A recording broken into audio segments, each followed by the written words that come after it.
Right, NIDALEE is one of the most powerful junglers of all time. I mean, Lee Sin, Graves, and Virkayu. Kind of want to test that theory a little bit, but at the moment, NIDALEE, strong. Very, very strong. Now remember, last year they decided, hey, let's make her easier. Let's give that healer buff. And then she was broken. No one foresaw this, except everybody other than Riot Freak. Then they were like, we need to nerf her. They nerf things that had nothing to do with it. So overall, the residual effect of that over time plus regular balance is equaled. NIDALEE once more is dominating. The horrific thing about the game right now is Graves is Astra broken in every tier. That's my permaban recommendation to you. However, Graves' trigger passive gives him bonus armor, not bonus magic resist, which means NIDALEE is a very good champion to kind of use into him in these moments.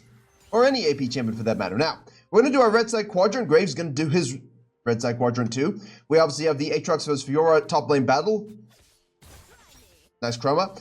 And now the NIDALEE is going to give the Graves a little bit of his own medicine. I like that as a contextual invade. I like the ward even better. But F key, can I see bottom lane as a gankable scenario? Yes, please go for it. Obviously the Pyke here is the thing we want to be aware of, but nothing guys he can do. She gets eviscerated. Now, Graves will see this, and it's too late for him to vertical jungle. He will anticipate NIDALEE might want to invade him, and this ward that she places, big brain, because now we can decide, hey, is he low enough? Did he make a mistake? Is this something I can capitalize upon? Or should I just carry on farming? You can make the decision. Now, NIDALEE's just kind of hovering around the scenario because she's expecting the Graves to show up. She's invested into the counter gank. Graves, the damage from this champ. Yeah, Graves is strong. So a lot of damage there. She gives the thumbs up, and now it's like, well, you know, maybe I don't actually want to coin flip this. So I understand the idea of, hey, let's counter ganking bot lane. Let's invest that time. Okay, why? Because I gave them lead to my ADC. I need them to shove. I need them to reset. If they stay and now Graves gets kills, I actually don't benefit. Now the NIDALEE's wasting a lot of time here, and this is why I've heard a little bit lately, you know, gold doesn't matter than experience. And this is wrong. At the moment, gold matters greatly, and experience matters greatly. But if you have 2 levels of experience on certain champions, but they've got 2,000 more gold, you will lose. So you've got to have a nice balance in. Now, if the NIDALEE is going to go ahead here, Yanko spear top lane, but we get the swipe. We know that this guy's down here. In 15 seconds, this is up. Pumpkinch is covering. We know that this guy might try and do some sneaky counter juggling. NIDALEE basically says season 9 strategy. I'm going to go back to base, and I'm going to try and protect this. Or I accept that it's potentially gone, and then I'm just going to go topside. She will have to make that decision for herself. Obviously, here I do fear the Graves. I think she's thinking about it. But yeah, you can see this. It's like, well, where do I go? And that's where jungling becomes quite difficult, which is why you should head for that solution to Virkayu.gg. Not only do I have a free jungle improvement resource, I also have a dedicated program with jungle video courses, jungle coaching classes, a jungle VOD library, special weekly content you'll see nowhere else. All of this available through a premium jungle Discord, which is highly active, a huge community that help each other climb using my jungle program and courses. As we have seen by everybody hitting their peak rank goals in Split 1 and Split 2 of Season 14 as fast as possible. So to climb faster than everybody you know and to jungle diff every game you play, head to Virkayu.gg or click the link in the description below. Now, we saw NIDALEE on the cutaway going to the Krugs. We know Graves is waiting around. Looks like a potential dive scenario. Then NIDALEE now can react to this quite well. If you are fearful, like say your bottom lane is just trash, and your top lane and your mid lane is just trash, and you get this kill on Fiora, and you know Graves is going here, like guaranteed, feel free to also counter jungle his respawn camps too.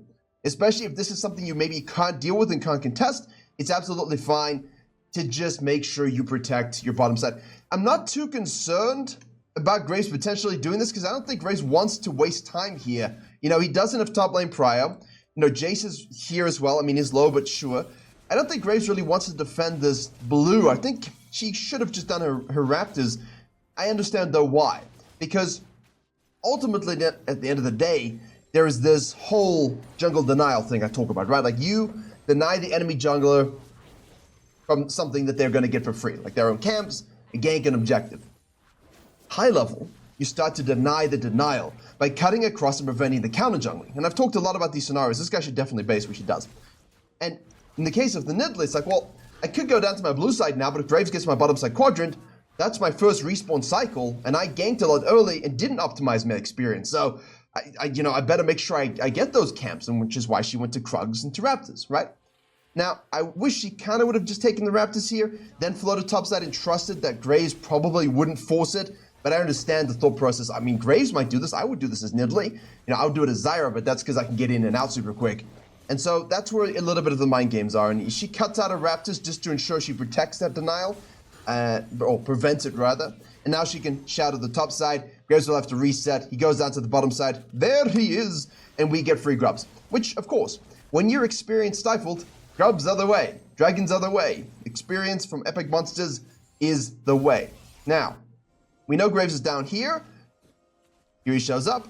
Nidalee's, of course, 2-0-0. We observe this. We witness this. We process this. Nice knocker, but it might be futile. And it is. And now Nidalee says, whoopsie daisy, I'm watching this. You should not be looking at yourself here. I mean, obviously, spacebar, what's the Nico? But we're watching this. Can I rotate? Is there cleanup? Or should I just control my camps? Is there, well, I mean, I think we missed that one maybe, but we want level 6. Karthus, Fiddle, any champion like that, you want to focus at level 6 right now. We have it. They're all low and have to go back to base. So what Nidalee can do, not Nidalee, what you can do, depending on the jungle you're playing, is potentially just sneak the dragon here. Now, as a Mundo, as a Volibaba, I do the dragon. Because it's free snackage, right? This easy objective ping pong. Grubs, dragon, herald, dragon, and all objectives belong to me. In the case of the Zyra, like with the Nidalee, I don't do that because it takes too long, it's a little bit too risky, and of course if they show up, I die. But the Volibear, the Mundo, the Lee Sin, these kinds of champions, you can easily snack this up, especially if you're feeling, especially if they show up even lower, you can deal with it. Now the Nidalee does this quadrant, why? Because, of course, while she can do this pretty easily, she wants the security blanket of having Big Thomas Kench here, of having the Ashe in the lane, of having the priority, of having bodies that can help her should she need it. This is the strategically sound decision, right? Nidalee obviously is always better if you make strategically sound decisions. Graves on the other side of the map, doing his red most likely. Now we can base with 1400 in pocket. Remember, the second timer for us here is the grub camp. Are the grubs is a grub camp. And we'll go back to base. So, needlessly large rod is a rush item now. I can say I don't really enjoy that on certain gems, especially with Nidalee just walking around with like an extra whole bunch of experience, 25 extra of like a blasting one. I mean, goodness gracious me, but such is life. Now, Graves, for some reason, is not paying attention to the game, I think, and I don't know why he's kind of jungling this. He should know that she's resetting here. He might still try and sneak it with his smite. He doesn't, because Aatrox is showcasing his glory. And over the wall we go, and we say, good night. This is really dumb counter jungling by the Graves, and that's where he tried to deny. Nidalee denied that deny, and the Graves is dead. And that's because he made the wrong reads and she's made the good reads. And again, a little bit of aggression early, not full clearing like a mindless bot thinking, hey, let me ward this and gank this. Netted her great results. But again, like cheese, like low economy first clears, you gotta know what to do next. And it's only good if you know what to do next. And the Graves now, by the way, 49 CS. Nidalee's at 71. She really slingshotted to catch up. And that's kind of the message here. If you want to gank early, do it. If you want to full go, you full clear, do it. What do you do afterwards? To still slingshot a 20-30 CS lead over another jungler that can easily outfarm you. You copy this strategy. And she got both objectives. This guy's a little bit lost in time and space now. Jace is struggling in the mid lane, and this can sometimes look like not a good lane to gank with repost. Especially if it's a bit off, but you can invest some time here. I mean, I know we've got the quadrant up, but Graves can't steal it. If she overcommits here, we've got the all-in from the Aatrox coming up. We should have his ult. There it is. I don't think the Nidalee's timing it, but the Aatrox might have pinged it and said, yo, let's go. And, well, we'll swipe to get the kill there with the Q, but we didn't need to, we didn't really need to gank that. I think he had it under control. It's huge. And now, of course, we could go back to base with 1,000 gold. Cat here's got that missing HP, remember, so that's huge for those executes. And we saw Graves down the bottom side. He's going to be here. And now we can counter jungle. This is the kind of counter jungling I much prefer because he's on the opposite side. He doesn't have the ability to risk it to take mine. He's already tried. I can take his. He knows I'm there now because he would have seen the spear for his F-King. So now he knows he can go for it. But that's fine if you're Nidalee. Like, you either go for my camps and potentially get them. Maybe I just cut you off. But you know I'm not going to do that because of grubs, so now you're giving me 3 grubs. So that's 6 for me total. And that's the risk. Although he wants to get bottom lane. Smooth. Flash. Jace TP. Whoa! Well, Nice flash. We will remember that gank is one that existed in time and space. And we got an assist though, so we'll take it. For us as a jungler, yes, there's a risk here that Graves takes your camps, knowing you're gonna go to grubs, that's fine. You know, you've got the vision, you can make a read. Watch your top lane here. Don't forget to help them out if they need it, especially if it's just a heal or something. There's a repost we're worried about, but no stress with that much CC, that much execute damage, and we get 6 grubs. So basically, as long as you say, look, I've taken your camps first, you're reacting to me. I'm taking your camps first and then doing this while you do my camps. And while you do that, I'm already killing your top laner again. So while the Graves might snowball the bot lane a little bit, is if you've done good work early, like the NIDALEE, less of an issue, right? Less of an issue. So she's investing beautifully across the map here. And now finally we should have mega item. Come on, finish the train. Let's go. There it is. We're waiting for it. We got it. The fact that we got the needless into that now is lovely. Aatrox should be super far ahead here, 5.5 to 4.3k gold. NIDALEE's at 5.2k gold. By the way, Graves is at 4.3. The Jace is now going to roam to the sides. Chucks the Q. It's not the best Jace I've ever seen. It's not the worst Jace I've ever seen. And that says a lot, because I've seen some pretty bad Jaces. And usually, for some reason, they're always in my game. Maybe there's a Jace paradox as well. There's a repost, but it ain't going to matter. NIDALEE's looking at this and F-king this. And I think she was like, you guys have this. Oh well, that's okay. You can make those risk assessments. We hold mid lane, no stress. Obviously here, Nico's moving down. Graves is down again. Nice 2-2-2. Want to protect our red buff.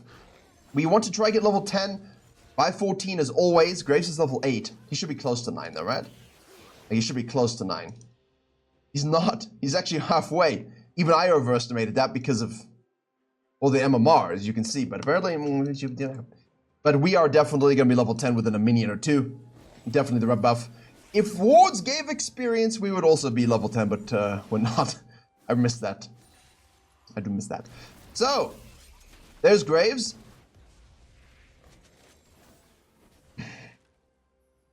The grown-up decision here is just to look at your Jace and go, Eey. And then you look at the dragon, you go, I wants it, we wants it. But you can't take it. You got to give it up, do your red. Watch, if you can steal, steal. Level 10 is huge. Bide your time here. We do have enough. You know your bot lane's not going to be rotating here. We avoid the Phantom Undertow as E there to reposition nicely. And this is where we... Okay, look, I've got this big lead. I've hit my metrics of 6k basically at 14. I've got level 10. I got to get aggressive here. Snack that up in his face. There's a hook onto the Thomas Kench. It looks like I'm going to launch myself at you forth. He just gets straight up eviscerated by the Cougar. Ash will see this, hopefully, and start pushing the wave. Hook shot serves no purpose other than to maybe track something else, but doesn't really matter. And there's a TP coming in as well. There's the Kai'Sa getting the kill in NIDALEE, and that's always the risk. But such is the way of the world. So, Ash not really mentally involved in that play.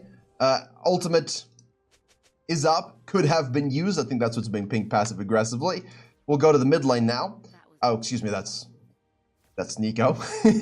And Kai'Sa's down here. But, well, ADC moment, ADC brain. Happens. But huge, right? The whole point of everything that she did. 2 grub hits, first dragon, had to give up the second dragon. Not because of her. She was there, she had the lead. She had to give up the second dragon purely because her mid laner is this player. And that's obviously the big problem. But the aggression afterwards was good. Just don't overdo it, try not to die. Obviously level 11 now. Check the spear, don't hit, don't connect. Do get some mites. Now I just want to say Connect 4, because Dalton Connect's hot streak last night for the Lakers was just beautiful. And NIDALEE is now again getting a little aggressive here. It's easy and normal, by the way, to lose track a little bit of what camps are up and down when you transition to the mid-game. You never know quite sure what people's CS is with the chaos. You should obviously be able to track it and understand it, but you might not know exactly what camps are up. So getting the timers here, if you're unsure if you've died, or if you've had some fights, that's always good, yeah? It's always good to do so. Take the turret with your 6 grubs. Shove out the mid-wave. Tell Jace that he can actually try and be useful. So he's useful in the final act of Arcane as well.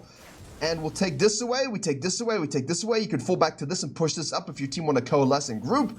And if you don't have a split-pushing mid laner who needs to do that, you know, by all means, please, even as NIDALEE here, do this, catch this, shove this. Critical that you do so. Jace, you ain't getting this. Please go away. You are useless. I hate when laners think they deserve camps, enemy camps, or things like this because they're a laner. You 0-3-1, you deserve nothing. In fact, the only thing you deserve, Well, there's nothing, but I'm going to give you LP anyway. It's fine. It's fine. Spears miss. Crabs are the most versatile thing in this game, players and monsters alike. Anyway, this guy's getting free LP, he just does nothing else. That's what I wanted to say. Nidalee now shadows mid lane a little bit, keeps her eyes up. Ashe seems very mentally disengaged. Tahm Kench has done things, hasn't resulted in things, but he's done things. You could go Krugs here, but why doesn't she?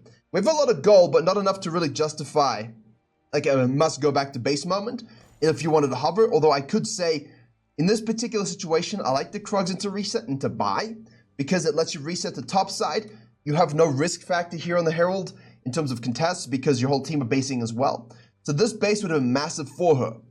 If you don't need to base whatsoever and your team are looking to do Herald, do not go to Krugs. You're moving away from them. And in low elo, that's why you lose games. You're fed, you go the wrong direction, your team group up for the objective and you're doing Krugs. There's no reason. So the reason she cuts out Krugs there is for this play, right? Do my quadrant, shadow Tahm Kench, wait for my laners to come back. Now can we go ahead and snack up this Herald together as one? Something you can do. Now I do think we could have done Krugs in the same thing because you could always rotate straight to the top lane, but two sides of the same coin basically. Graves and Pyke mid lane. 2-level lead for the Nidalee. Kai'Sa's here as well. Fiora's like, I'm existing. And she gets baguetted. Krugs walk on the trap there, so we know that those are up. Graves will probably try and snack those away. There, see, will. And again, just pressure, pressure, pressure, pressure at this point. Don't force things. We see this push from the Aatrox. We could expect a collapse here. So now you keep your eyes up where people show. Graves shows here. Okay, no stress. Jason's going to push this one. Now you can fall back to your quadrant if someone is basing. If your ADC and Tahm Kench are like, let's go, and you've got high pressure here, you got to push too. Don't fall back to your camps. In this situation, though, we're kind of unsure about pushing with our bot lane. Well, I think we should probably be doing that. Nidalee, however, wants to base for Dragon without doing the macro play, which is, of course, a fine strategy, but then there's got to be an element of trust in your team. Tahm Kench out the Aatrox, Jace to not die, but he already died, so who cares? And this is very much the 1v9 mentality, right? You've got two schools of thought again. Should I Krugs and base? Or do I stay out and sync up and do the Herald? In that case, you know, we got a 1-3-1. Do I shove mid with my bot lane and we try and pressure and actually push inhibs? Or do I just fall back to my blue side camps and reset because I don't trust Jace to play the game and Ashe is just really existing and vibing. So she goes for the pure solo queue play. Fine, too. Just know which one you need, yeah? Because those are two different things. Right. Ocean Dragon secured. Scarlet Crab secured. Again, we push some pressure into their jungle, chuck some spears for threat. See this? The trap shows the camp is up, but you see the Raptors moving away, so you know the Graves is on it. So now we know exactly where Graves is. Do that with Zyra all the time for plants also. Clear their vision. Cut up and sync up with your top laner. You don't always have to push mid or sync up with mid or sync with ADC. If your top laner is split pushing and he's fed, sync up with the juice. Activate your Herald, start punching things down, force them to respond, okay? And then your Ashe and your Ashe and Jace should have pressure themselves. But as you can see here, they don't at all. The Nidalee, is going very deep. We do have the Zhonya's already purchased. We get devoured by the Tahm Kench. We're taking a lot of terror damage unnecessarily. There's the Drake Undertow. There's the ult. Drake Undertow? Pyke Undertow. Ay. This is what I'm afraid of, man. This was such a good macro play, but it does require an element of restraint where you're not all inting it up because what you want is to buy time, win the HP war to chunk the enemy so that your Ashe can shove this down, so Jace can shove this up and actually take all this away. You just don't want to die. So the dive and the ambitiousness, yeah, not so good. Not good. That's how you lose games. That's how you lose games. Fortunately for us, Graves is on the bottom side and no one can really do the Baron. That's huge for us, actually. Nidalee comes out of the Nexus field of respawn, takes her topside quadrant, sees a split pushing Fiora again. I don't know what on earth she's actually doing this game, but you would like to think, hey, is she inting? I don't think she's inting at all. You know, she's definitely inting, but it's Nidalee, right? Like, all of her deaths are just Nidalee. Nidalee everywhere all the time. You kind of expect as the Fiora here, like, Graves, you want to help me or do something somewhere else? Nope. And again, look at it. It's really 2v8. It's Aatrox and Nidalee. Nobody else has really done much. Nobody else is really on the gold level. Like, they both have above 10k. The next highest is Ashe with 8.6. And she's, you know, like 132. So it's not like there's much going on here either. This guy's like, fine, I'll pressure it myself. Jace again pushes in a little bit. We can do a little bit of a bait here. Should we just burn down the Baron? Should we bait and trap? What are we looking at here? I think at this point when I see this, I just want to go to Baron. Baron, leave. It's cool. You guys have chunked enough. You've chunked enough. You got to crash. You got this here. There's nothing you can do without waiting for this wave. It's a waste of time. Straight to Baron. Go. Start it up. Something that frustrates me about Pro and High Elo is it's too hesitant to recognize when it's Baron go time. Crashing top, pushed up bottom lane, top lane has to handle it. No wave in the mid lane. Of course, that's been slowed, right? The gap between the mid waves there has been slowed down to incentivize more of these roams and fights. So you actually have more time to force into the Baron because they have to wait for the vision and they don't have it, and you can kind of just cut and rip out the Baron immediately. Don't coin flip. Of course, if they contest, I always prefer just killing them and then finishing it. Unless you got an unprecedented smite combo like a Nunu or an Echo, things like that. But yeah, like the gap here between the wave and the fact that these were pushed up meant for me, like we start this up right now because they have fog and they have no ability to see what's going on until the next waves kind of push up a little bit. And by then you should already be done and you avoid the whole coin flip. But yeah, fascinating really. That how can one team have a Nidalee this fed be so absolutely bloody useless? There we go. Spear hits and now Nika's like, uh-oh. Dodges that one nicely. See, guys, you gotta be... All mechanics are very important. I have something launching collaboration with a product this weekend, Saturday. So keep your eyes out for that on the main channel and in the Discord. To help with a lot of the stuff, you gotta be able to aim, kite forward, kite backwards, dodge. You know, Nidalee's a great representation of this.